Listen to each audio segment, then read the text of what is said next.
coral, lapis lazuli, lumicella, Nero antico, and Brocatello marbles. The beauty, craftsmanship, and rarity of Pietra Dura tabletops makes them truly desirable works of art. This magnificent Pietra Dura tabletop, currently offered by Colnaghi, is a hymn to Baroque Rome. The Eternal City, along with Florence, was the centre for the working of precious stones from the 16th century.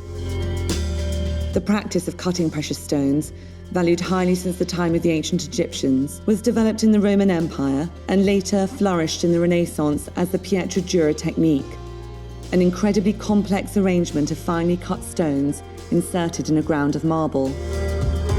The high demand for Pietra Dura pieces led to the establishment of workshops throughout Europe.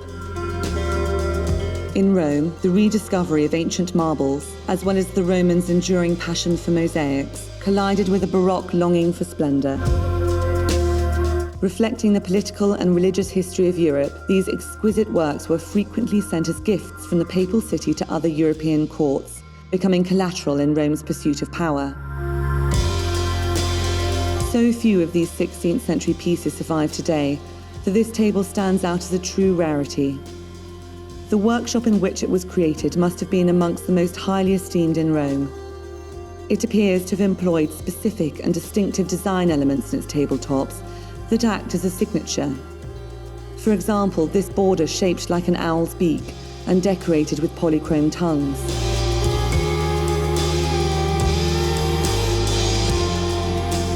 Four other splendid tabletops can be attributed to this workshop, united by similar compositions and motifs. They are all in prestigious public institutions. Comparisons can be drawn with the tabletop in the Museu de Arte Antiga in Lisbon, which is, in its design, the closest to the Colnaghi tabletop and must have been executed around the same date. Another striking example of the technique can be found in the tabletop in the Prado, which belonged to Don Rodrigo Calderón.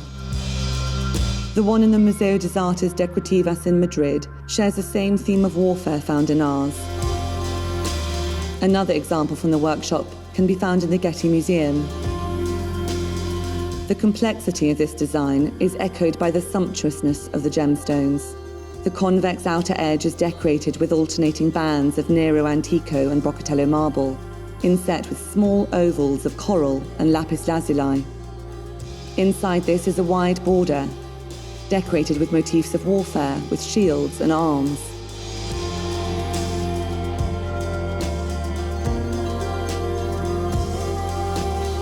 In the inner panel, plant tendrils and foliage entwine on a Nero antico background.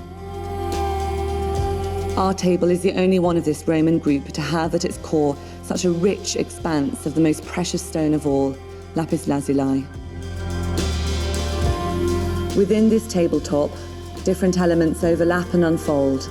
The worlds of popes and princes, of craftsmanship and diplomacy, the materials of the East and the artisans of the West, ancient technique and Baroque splendour.